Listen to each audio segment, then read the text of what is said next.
அதனால இது என்னன்னா தனியார் கம்பெனிகளுக்கு லாபத்திற்காக இந்த வேலையை செய்கிறாரு. 1 லட்சம் 1.5 லட்சம் கோடி ரூபாய் இந்த கோச்சிங் சென்டர் மட்டும் சம்பாதிக்கிறாங்க. இந்த தர்மேந்திர பிரதான் கல்வி அமைச்சராக இருந்ததை விட எல்லா மாநிலங்களையும் மிரட்டுகின்ற அமைச்சராக இருந்து வந்திருக்கிறார். தமிழ்நாட்டுக்கு கடந்த 3 ஆண்டுகளுக்கு மேலாக பள்ளி கல்வித்துறைக்கான நிதியை தடுத்து வைத்திருக்கிறார். ஒரு கல்வி அமைச்சர் இந்த மாநிலங்களுக்கெல்லாம் கல்வி கொடுக்கக்கூடாது என்கின்ற அளவில் யோசிக்கக்கூடிய மிக மோசமான ஒரு நிலைப்பாட்டை எடுத்தவர் தர்மேந்திர பிரதான். அவர் நீட் தேர்வு சம்பந்தமாக எந்த விதமான பொறுப்பையும் எடுக்காத காரணத்தினால அந்த மாணவர்கள் பெரிய போராட்டத்தை நடத்தி வருகிறார்கள். தர்மேந்திர பிரதானுக்கு பிறந்தநாள் வாழ்த்துக்களை மோடி தெரிவித்தவுடன் இந்த ஒட்டுமொத்த அரசாங்கமும் வேண்டுமென்றே இந்த மாணவர்களை வஞ்சிக்கிறது என்று அம்பலமாகி போயிடும். இப்போ நீட் தேர்வை பற்றி எங்களுக்கு அக்கறை கிடையாது, மாணவர் போராட்டத்தை பற்றி எங்களுக்கு அக்கறை கிடையாது என்பதுதான் மோடியினுடைய பிறந்தநாள் செய்தியாக இருந்தது. அப்படி இருக்கக்கூடிய நிலைமையில போராட்டம் தீவிரமடைந்து வந்திருக்கிறது. இன்றைக்கு டெல்லியில் கடுமையான ஒடுக்குமுறை மாணவர்கள் மீது ஏவப்பட்டிருக்கிறது. டெல்லியினுடைய காவல்துறை மிக மோசமான நடந்தது நீங்கள் எல்லா இடத்துலையும் பார்த்துருப்பீங்க. உலகம் முழுவதும் கொந்தளித்து பல நாடுகளில் இருந்து இந்த போராடுகின்ற மாணவர்களுக்கு ஜனநாயக சக்திகள் ஆதரவு தெரிவித்திருக்கிறார்கள். இந்த மாணவர்கள் நம்முடைய குழந்தைகள், நம் வீட்டு குழந்தைகள். நம்மளுடைய குழந்தைகளுடைய எதிர்காலம் இப்பொழுது கேள்விக்குறியாக மாறி இருக்க நிலைமையில தான் தமிழ்நாட்டிலும் போராட்டம் நடந்து வருகிறது. டெல்லியில் நடக்கக்கூடிய இந்த போராட்டத்தினுடைய ஆரம்ப விதை தமிழ்நாட்டில் ஆரம்பிச்சது. சரியாக 9 ஆண்டுகளுக்கு முன்னாடி தங்கை அனிதா செப்டம்பர் 1ஆம் தேதி 2017 தன்னுயிரை கொடுத்து இந்த நீட்டினுடைய கொடூர முகத்தை தமிழ்நாட்டில் காண்பித்தார். தமிழ்நாட்டில் இதுவரைக்கும் 16 குழந்தைகளை நாம் இழந்திருக்கிறோம், மாணவ செல்வங்கள் இழந்திருக்கிறோம். இவ்வளவு பேரையும் இழந்து நீட் தேர்வை ரத்து செய்ய வேண்டும் என்று தான் கேட்கிறோம். திரும்ப திரும்ப ஒரு விஷயம் என்னன்னா, நீட் தேர்வு பாஸ் பண்ணாலே ஏதோ டாக்டர் ஆயிடுவாங்கன்ற மாதிரி ஒரு பிம்பத்தை ஏற்படுத்துறாங்க. நீட் தேர்வுங்க டாக்டர் படிக்க போறதுக்கான நுழைவுத் தேர்வு தாங்க. அதுக்கப்புறம் டாக்டருக்கு நீங்க படிக்கணும்.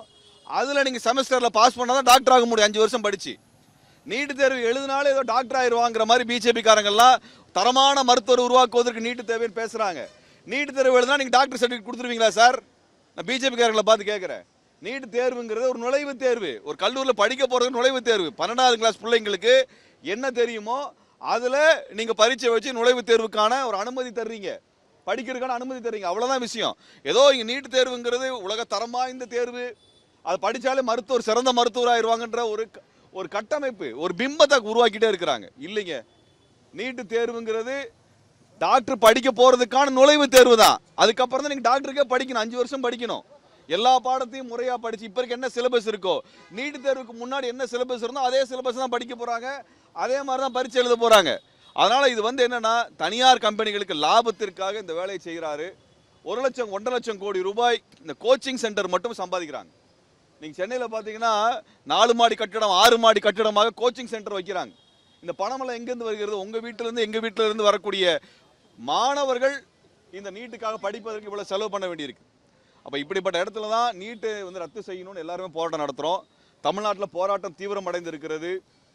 தமிழ்நாட்டில் இந்த மாணவர்களுக்கு ஆதரவாகவும் இந்த நீட்டு தேர்வு ரத்து செய்ய வேண்டும். வட மாநிலத்தில் இருக்கக்கூடிய போராட்டத்தோட கூர்மையான போராட்டம் தமிழ்நாடு போராட்டம். தமிழ்நாட்டில் நீட்டு தேர்வே ரத்து செய்யுங்க நம்ம கேட்குறோம். வெறும் கல்வி மந்திரி ராஜினாமா செஞ்சா மட்டும் பத்தாது, அங்க இருக்கக்கூடிய முறைகேடுகளை நீங்க நிவர்த்தி செஞ்சா பத்தாது. நேற்று கூட நரேந்திர மோடி என்ன சொல்லியிருக்காரு? நான் ஒரு விசாரணை கமிஷன் அறிவிக்கும் சொல்லியிருக்காரு. 1 மாசம் என்ன சார் பண்ணீங்க நரேந்திர மோடி சார்? 1 மாசமா டெல்லியில இந்த மாணவர்கள், இளைஞர்கள், குழந்தைகள் போராடிட்டு இருக்கிறாங்களே, அன்னைக்கெல்லாம் வாயை திறக்கல. இன்னைக்கு நரேந்திர மோடிக்கு பயம் வந்துருச்சு, தனது ஆட்சி இருக்குமா இருக்காதான்னு. ஏன்னா இளம் தலைமுறை அஞ்சாமல், இவர் அடக்குமுறைக்கு அஞ்சாமல் வீதியில் இறங்கி அடிக்க ஆரம்பிச்சுட்டான். இந்த அரசாங்கம் வெளியே போன்னு சொல்ல ஆரம்பிச்சுட்டான். ஒவ்வொரு மாணவனுக்கு பின்னாடியும் பல குடும்பங்கள் இருக்கின்றன, அந்த உறவினர்கள் இருக்கிறார்கள். அத்தனை பேருடைய கருத்தும் இப்ப மாறிட்டு இருக்கு பிஜேபிக்கு எதிராக. அவ இதை கண்டு ஆட்டம் கண்டு இருக்கிறது. கிளிபிடித்து போய் நரேந்திர மோடி நேற்றுக்கு அவரா இது வரைக்கும் என்னைக்காவது ஏதாவது போராட்டத்துக்கு இப்படிலாம் வீடியோ கொடுத்துருக்காரா? இப்படிலாம் பேசியிருக்காரு அவரு? இது வரைக்கும் பேசினது இல்லை. நேற்றுக்கு நரேந்திர மோடி பேசுனதுக்கான காரணம் என்ன? அவர் டிமானிட்டைசேஷனுக்கு பேசினாரு, அதுக்கப்புறம் இப்பதான் பேசுறாரு. அவர் முகத்துல அவ்வளவு பீதி தெரியுது, அவ்வளவு பயம் தெரியுது.